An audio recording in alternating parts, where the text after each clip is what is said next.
Hello YouTube!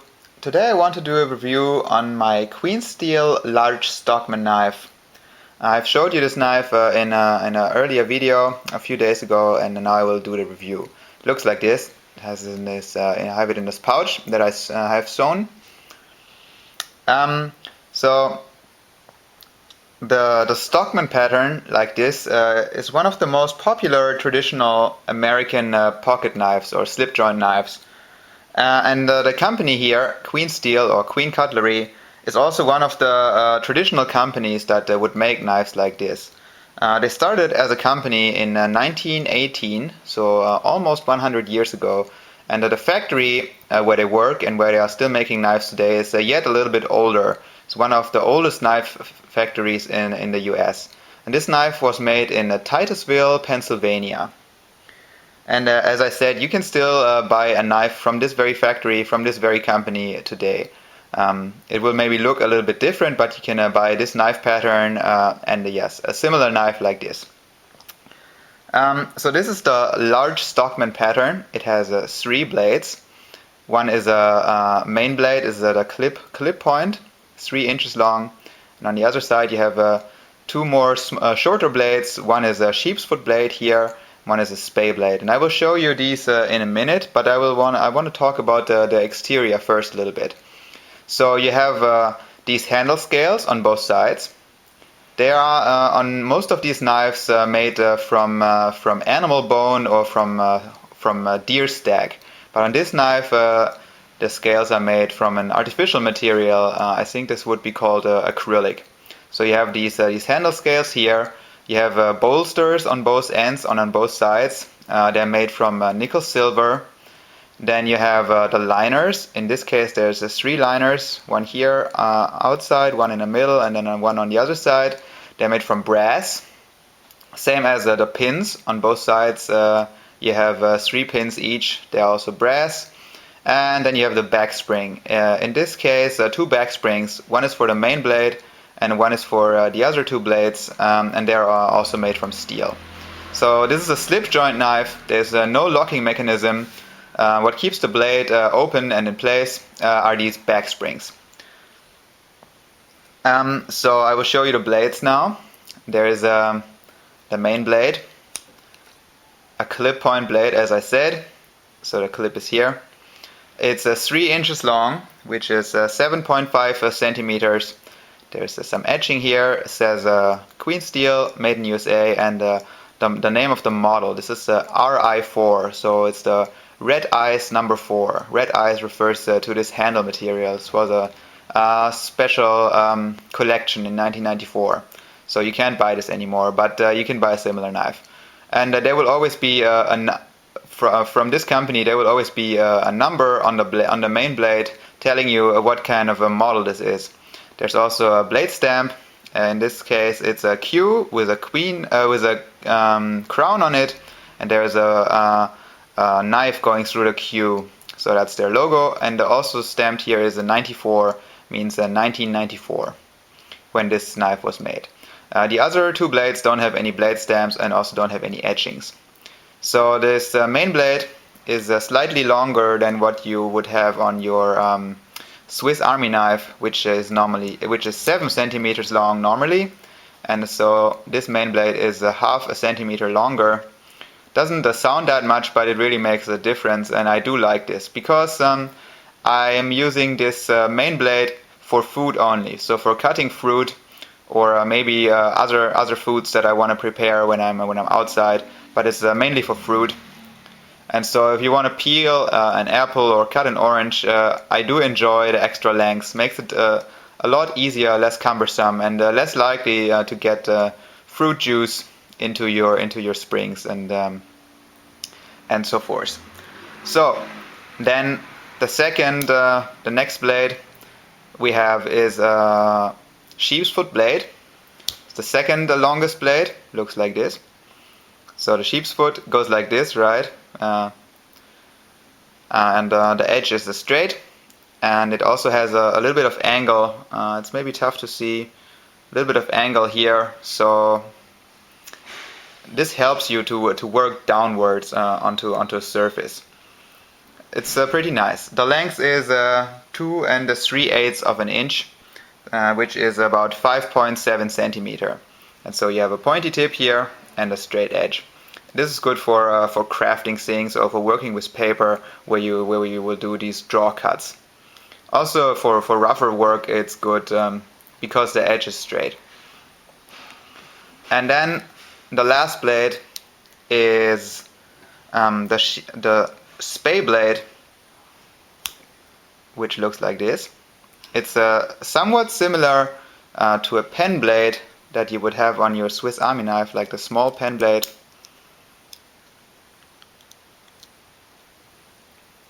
So this is a spear point blade, or spear point is not really the right word, but pen blade is also maybe not really the right word for this kind of blade. It's just a short blade. The spay blade is somewhat similar, but also again a little bit longer. And what the difference is that there is a part cut off here. A straight cut is here. That helps to have the tip be less pointy. And this was used once as a tool for spaying, so castrating livestock. So maybe piglets or sheep, and you would use this like a scalpel, like this. And so the tip is not that pointy, so you wouldn't be able to stab the animal accidentally. You would just want to do the cutting and don't want to do any stabbing. And this is what this blade is used for. But indeed, maybe this is more like a stylized feature now. It's not really that much different than this pen blade. And true enough, you can sometimes find Stockman knives like this that have a pen blade instead of a spay blade. So a minor difference doesn't really matter at all. But this would be the more traditional blade here. Now, these blades also have half stops. This was a popular feature, in former decades. Before locking knives became really popular, pocket knives like this would have a half stop. So if something accidentally hits your blade, and so this would stop in the middle and wouldn't fall close onto your fingers. Now the Swiss Army knife doesn't have half stops. Given it wouldn't, it's not too easy to fall on your fingers either. It slows down a little bit in the middle, but if something would hit it with force, then there wouldn't be any resistance here to stop it from falling onto your fingers. So, in former days, this was a safety feature and a popular thing with quality knives. Nowadays, you might not find this on too many knives anymore. So, it's called a half stop. I show you again. You press here. Oh, lucky! My finger is untouched. And all the three blades here have this. We can do the big one. You've seen it already now. Something hits your blade. Oh, lucky, my finger got off harm-free. And so the knives, the blades, they came sharp when I got the knife, even though it's already 20 years old, has been in someone's collection for a long time. I can do a demonstration here. The sharpness on the main blade I left is still the original sharpness as I got it. Let's see. So it was sharp. These are always a little bit difficult to do in front of the camera when you're sitting behind it. So it was sharp enough, but not surprisingly or breathtakingly so. I will sharpen this later on my ceramic, and then we can see if it does improve. The smaller blades I already sharpened, so this blade would of course perform very well with paper.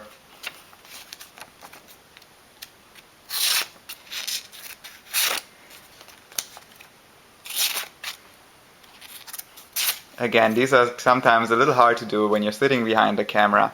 So I will do this now and touch up the main blade, and then I will do this again, and I can tell you there will be a difference. The blade also had a little bit of a blem when I first got it. You wouldn't be able to see it with this camera. In the middle, there's just a little bit of an imperfection in the bevel, so in the final grind. It's not entirely straight. Maybe something hit the middle here. while the sharpening was in progress, and so it's not exactly perfect. This will also go out. This will also go away now the first time I sharpen it. So I will do this now, and then I will show you this again. Hold on. So I've sharpened the main blade, and we can have a look now. Frankly, the imperfection in the bevel is still there. You might be able to see it in the right light. It's here.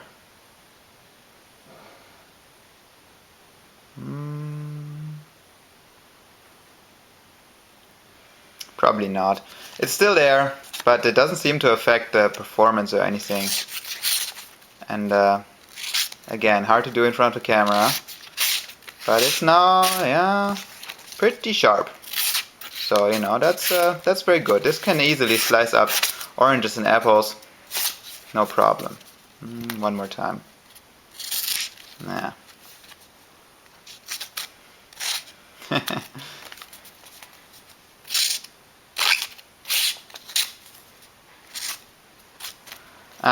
The blade steel here that's used here is probably 440A. Nowadays, Queen Steel uses Nowadays, Queen Steel uses D2 steel for their blades.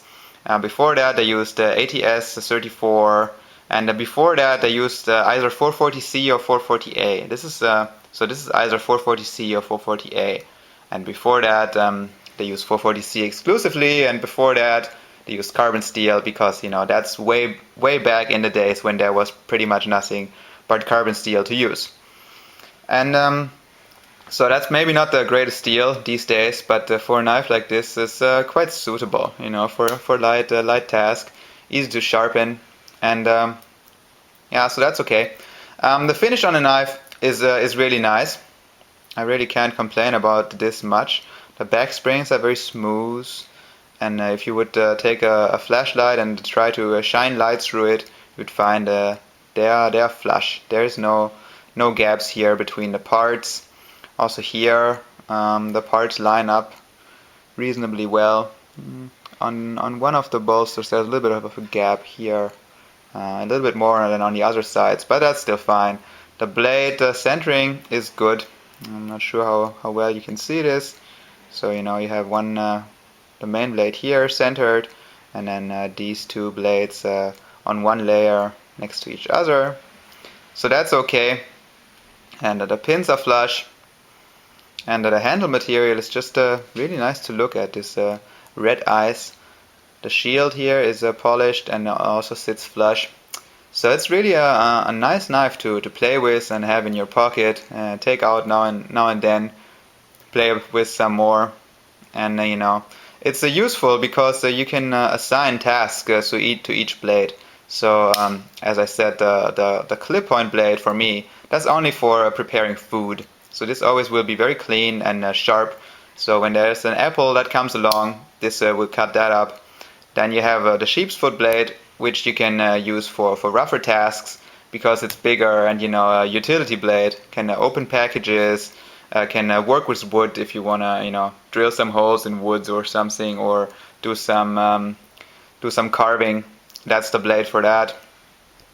And then you have the smaller blade, the spay blade, other side. That can be your all-purpose blade that you can use for cleaning your fingernails and maintaining your fingernails, or you can also open things with it, like your mail. And other all-purpose tasks, as I said. And so I'm really happy with this knife. And as I said, I bought this vintage from someone's collection, and the price was good too. So yeah, pretty happy with it. And so this is my review of the Queen Steel large Stockman. Thank you, and bye bye.